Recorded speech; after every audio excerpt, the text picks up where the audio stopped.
Chapter 8, Network Risk Management. Well, that's a pretty fancy title. What does it mean when we say network risk management? For our context, what we're talking about here is security. Now, there's a lot going on with cybersecurity or information security. We at the college offer an entire degree program on just that. So what we're going to do this week is really just kind of take a high-level look at it. There's a lot going on there, and security is something, as an IT professional, you can certainly focus on. You can build an entire career around it.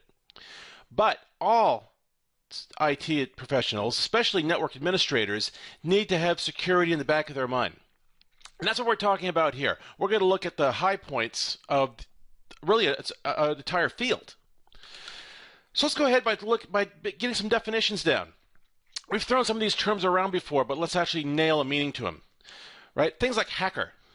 Now, this can take on many meanings. Historically, a hacker was a person who wasn't performing a malicious act, but they were a developer or an early computer scientist. Well, in our context, we're going to call a hacker someone who is actually hacking into systems or gaining unauthorized access to them. How do they do that? They do that through vulnerabilities. As secure as we like to think our environments are, they're not impregnable. Nothing's impregnable. The front door to our houses aren't impregnable. I don't care how big of a lock you put on it or how strong of a door to keep somebody from kicking it in. Someone can always drive a car through the front of your house and gain access. Well, it's the same idea here. There's vulnerabilities, and there's different levels of vulnerabilities. What about to exploit something? That means taking advantage of vulnerability. Someone finds a vulnerability and then takes advantage of it. Now, a term we see a lot in the news are these things called zero-day exploits or a zero-day attack. And that's because it's a new attack, right? There's some flaw, some security hole, some vulnerability in a piece of software or in an operating system that nobody knows about. And these hackers identify that and use it to attack systems with. This happens actually more than we might think. I was just doing some research prior to getting this lecture together. Windows 7 had something along the lines of 40 million lines of code. 40 million. That's a lot of code. There's a lot of vulnerabilities in that no one has ever caught.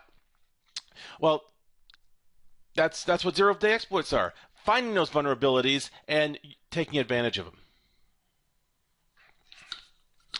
Now, all this said, 40 million lines of code, zero-day exploits, all that kind of stuff, most of our security breaches, I'd say even more than what they say here, more than half, most of our security breaches are due to human beings, right? Human error.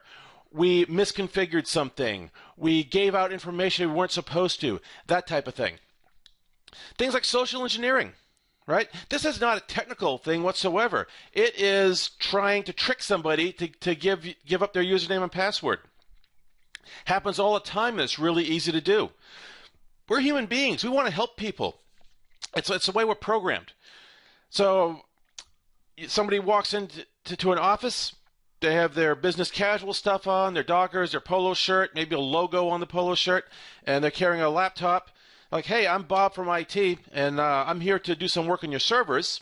I don't know if your boss told you or not, but I'm here, and I need access to your servers. And, oh, by the way, I'm going to need a username and password so I can get in and get done what I need to get done. Good percentage of the time, that receptionist sitting there will just say, sure, server's over there, and you can use my username and password. Well, that's social engineering.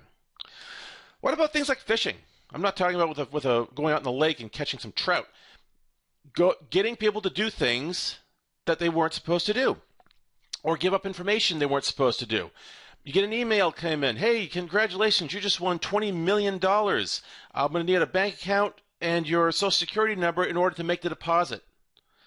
Well, a lot of times people give up that information, right? We want to believe people, but in terms of cybersecurity or information security, we can't do that. We need to be cynical. Then, of course, there's also the physical aspects of security, the parts about are beyond the human aspects. So things like intercepting our transmissions, right? Putting a network sniffer on our network somehow, gaining access to a switch and maybe listening in, setting up a monitor report, something like that. Catching the RF emanations. We talked about this back in our chapter on wiring. Copper cabling is nothing but copper wire with electricity going through it. Well, electricity going through copper creates a magnetic field around it. That's called a radio frequency emanation. You can listen to that. It's possible to get close enough with an antenna and deduce what's going across the wire based on the magnetic field around that wire. That's certainly a real threat. And then, of course, there's things like obvious things, insecure passwords. I looked up the most common passwords, like the most 25 common passwords on the planet. The number one most common password was like 1, 2, 3, 1, 2, 3, 4, 5, 6. And then 1, 2, 3, 4, 5, 6, 7, 8, 9. Password 1, that type of thing. A lot of people tend to use insecure passwords because they're easy to remember. But guess what? That's a vulnerability.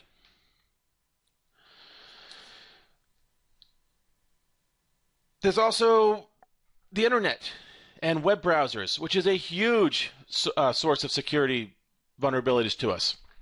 All kinds of malicious codes. Web browsers, they like to run scripts on them so we can watch our pretty little animated websites and watch videos and all that kind of stuff.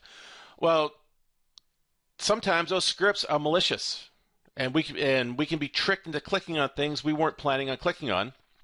And all of a sudden now we just loaded some piece of malware onto our system. We'll talk more about malware here in a bit.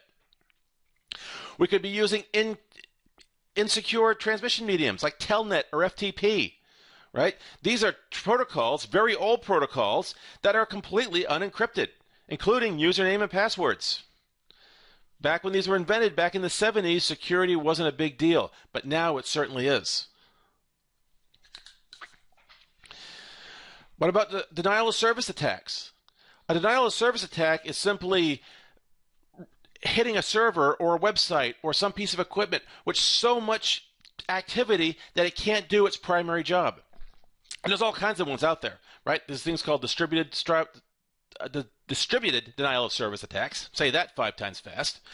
Where maybe through a network of bots out there, which is pieces of software planted on people's computers all over the planet, that's set to go off at a certain time, that all hit this one web server at once.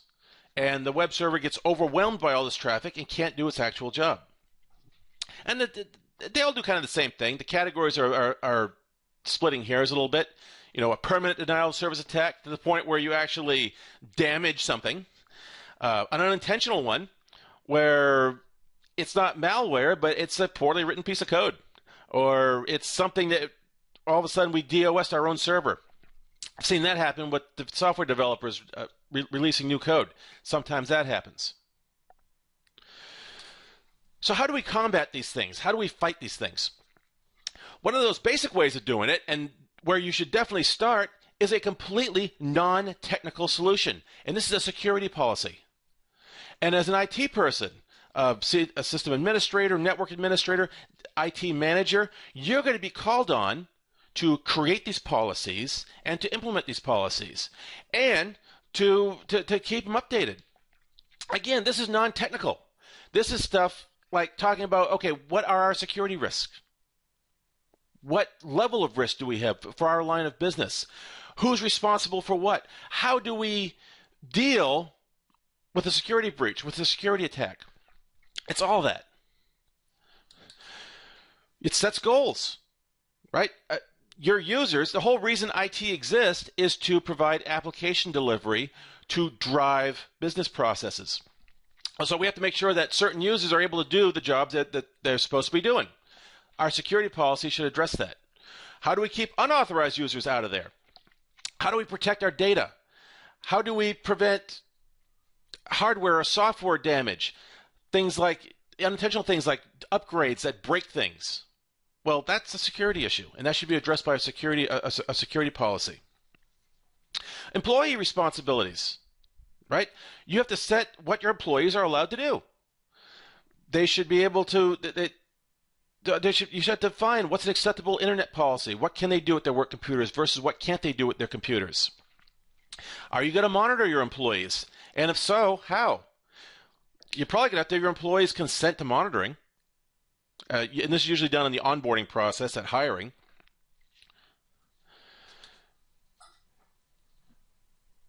We should define a password policy. I already said password 1, password 1, 2, 3, 4, 5, 6, all of that. You know, you can. There are hardware issues. There's software that can help enforce this, right? This can be a technical solution, but there should also be a security policy solution. Your security policy should address it. So you may define in there that your passwords must be changed every 30 days, every 60 days. You might have to have a minimum of 8 characters, 9 characters, special characters, whatever. That needs to be defined so in your security policy. If for no other reason, when your users come back and they don't adhere to it, you have some recourse you can take. They can't say, well, I didn't know I wasn't supposed to do that. Well, it's in the policy and you signed the policy. Now we start looking at the technical aspects of our security, right? And it basically comes down to overall design. Now this is a really deep topic, but we got to when you're laying out your network, when you're adding software, when you're adding hardware, changing or adding capability, you need to be looking at the security aspects of it. Network operating systems. Well, that's just a fancy word for Windows Server, Linux. Pretty much nowadays all operating systems are network operating systems. And in there is but these are multi-user operating systems. So we have the concept of ownership, right? So how do we protect our data, right? What users are allowed to get to what data? What users are allowed to do specific things? You define these, and you define these at the operating system level. Windows Server, for example, allows you to do things like control what time of day a user can log in. How long can they stay logged in at? Where can they log in from? How many times can they try to do it until they get locked out? It can do things like enforce secure passwords. If you wanted to, you could create a security policy, a technical security policy, in your Windows, your Linux server, for example, that would force users to have a 20-character long password. If you really wanted to, it can be done. Now, there's a balancing act here. The more stringent you make your requirements, the more quote-unquote secure that password is, or that environment is, but the greater overhead you're going to have of taking care of it. Because I guarantee you, after a 3-day weekend, some employees are going to come back and they're not going to remember their passwords, right? Especially if it's 25 characters long, no dictionary words, just a mix of upper, lower case, special characters, all that kind of stuff. Yeah, your help desk section is going to be spending a lot of time resetting people's passwords for them.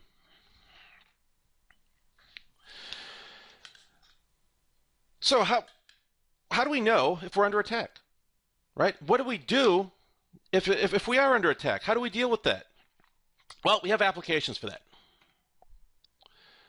And the big question is, what's the difference? We see this stuff called IDSs and IPSs and detection versus prevention. Well, it's real easy.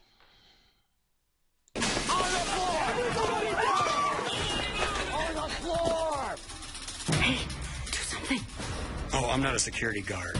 I'm a security monitor. I only notify people if there's a robbery. There's a robbery.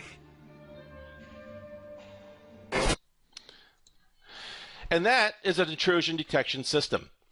And really that comes down to our two basic categories. IDSs, intrusion detection systems, are software or hardware appliances that monitor your network for signs of an intrusion. It doesn't necessarily stop anything, but it lets you know what's going on. An intrusion prevention system is an active system. It'll react in the event that somebody is attacking your network. That's your security guard versus your security monitor. And they look kind of something like this. Now, this isn't hard and fast. An IDS, your security monitor, would be sitting here off of your network, and here's our internet, and this is where our intrusion would come from. This is where the robbery would come from, the break-in. We'll talk more about our firewall here shortly. And it's simply sitting here monitoring the network traffic. And it has certain signatures it's looking for.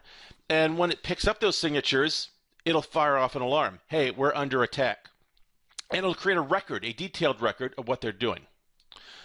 An intrusion protection system, if you notice, sits more in series with your firewall. Your attackers have to get through the prevention system. So it's like another wall protecting you, another door they have to get through. And they can be very active. You can have things like bogus networks called honeypots and honey nets that sit off to the side and send them off on some tangent somewhere over here while your real network remains protected.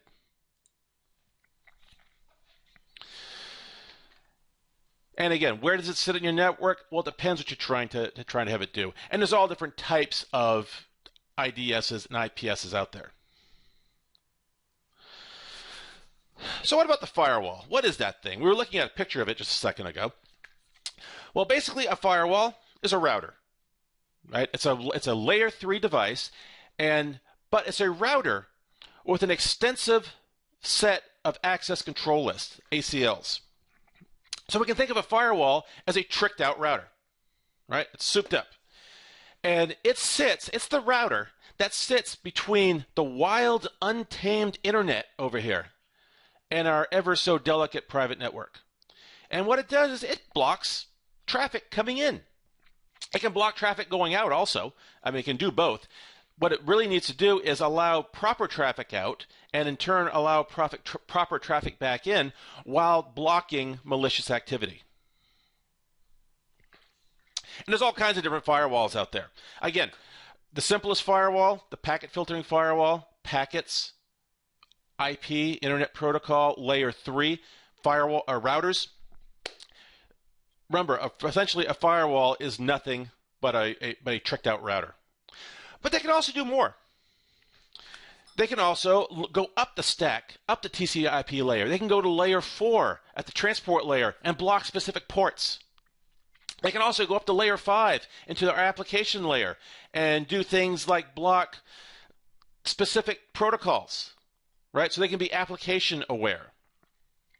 So firewalls can do quite a bit, and you can do an entire 16-week course on just firewalls. They're that important, and they're that in depth, and they usually work pretty well. The most common reason why they don't work is because somebody botched it up. They misconfigured it. There goes that human error thing again. That's the thing. You can configure your firewall, and it looks like it's working just fine. People can get out. They can do what they need to do, but you left some gaping hole open. And there's that vulnerability that a hacker can exploit. Something else we might use to protect our environments is called a proxy server. Well, what is a proxy? A proxy is a person or a thing that acts on behalf of somebody else. And it looks kind of like this. So let's say that we were going to use a proxy server for web surfing, for web traffic. And here's our network right here, in our private LAN. And on each of these computers, we have a web browser.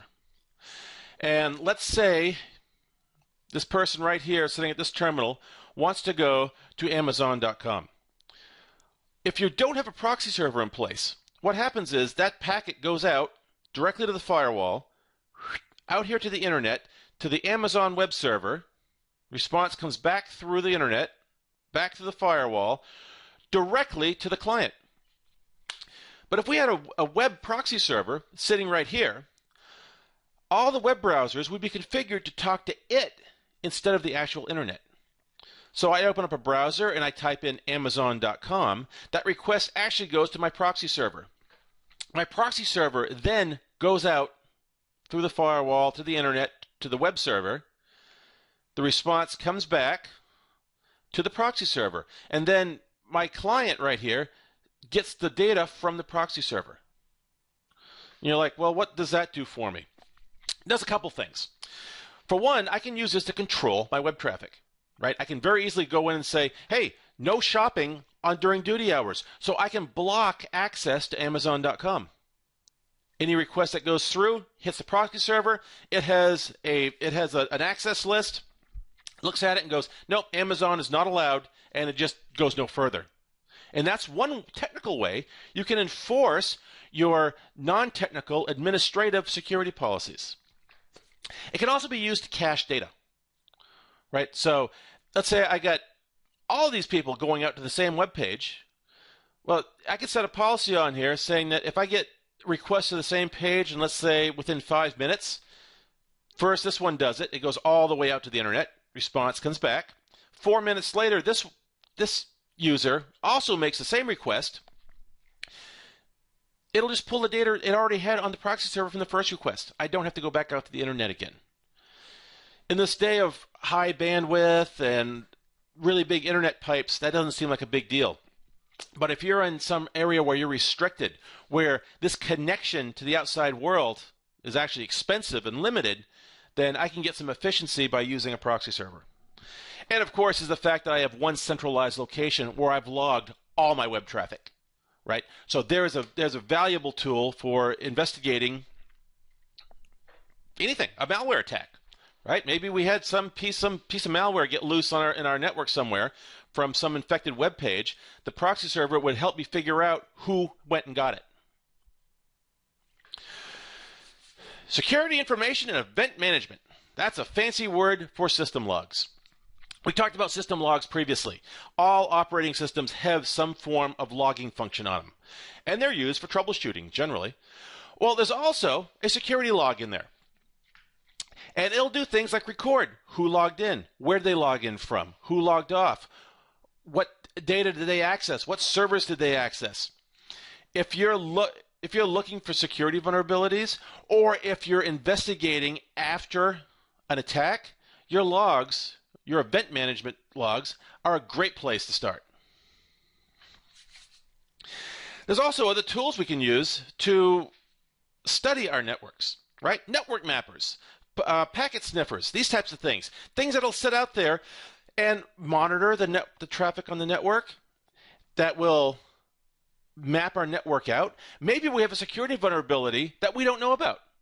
We designed it, and we know what the design should be, but the implementation got messed up somehow. Well, if I run a network mapper against my own network, maybe that'll help me identify that. And these are actually valuable tools. Now, they're like any other tool or any other weapon, if you will. They can be valuable defense, but they can also be valuable to an attacker, because they will use these same tools to attack your network. You can't really attack a network unless you know what it looks like. So these same network mappers and network sniffers, they're two-edged swords. They can be used to defend, but they can also be used in attacks. And we talked about these. These are things that our IPSs and IDSs put out there for us. Honeypots, honeynets. These are just decoys. This is the idea that, okay, if somebody gets in, and it's not so much an intrusion detection system, it's a prevention system that'll do this, but it'll say, hey, hacker, here's a nice soft target that looks legit, go get it. In reality, it's just a decoy to protect your real environment, and maybe help provide clues about who the hacker is so that you can go after him. Ultimately, though, a lot of this comes right down to malware.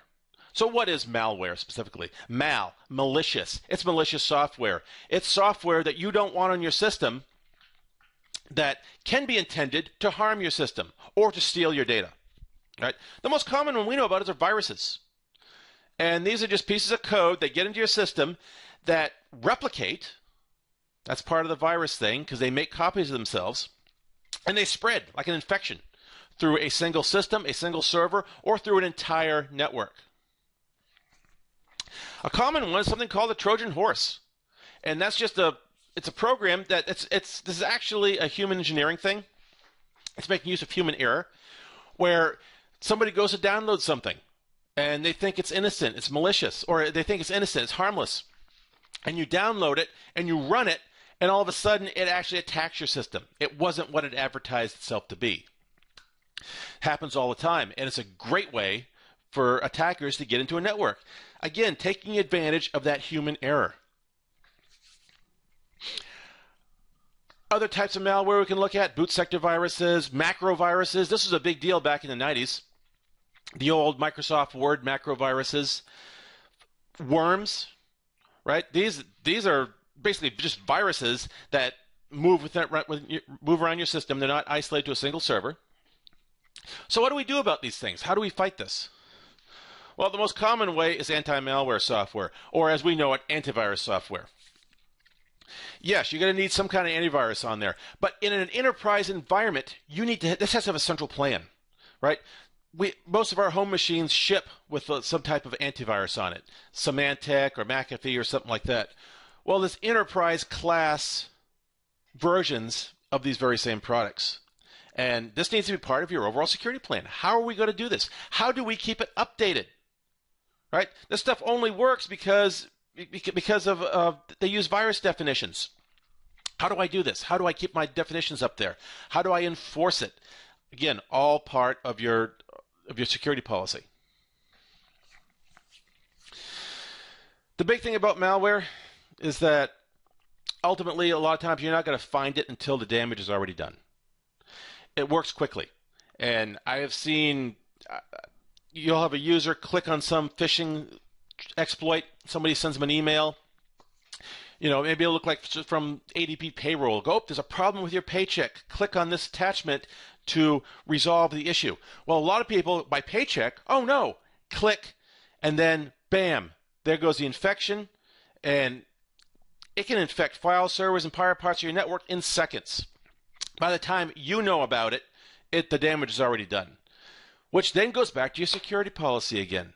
How do I fix it? How do we clean it up? Right? What are my guidelines? What are my time limits for cleaning it up? All security and security policy things. And with that wraps up our discussion on network risk management.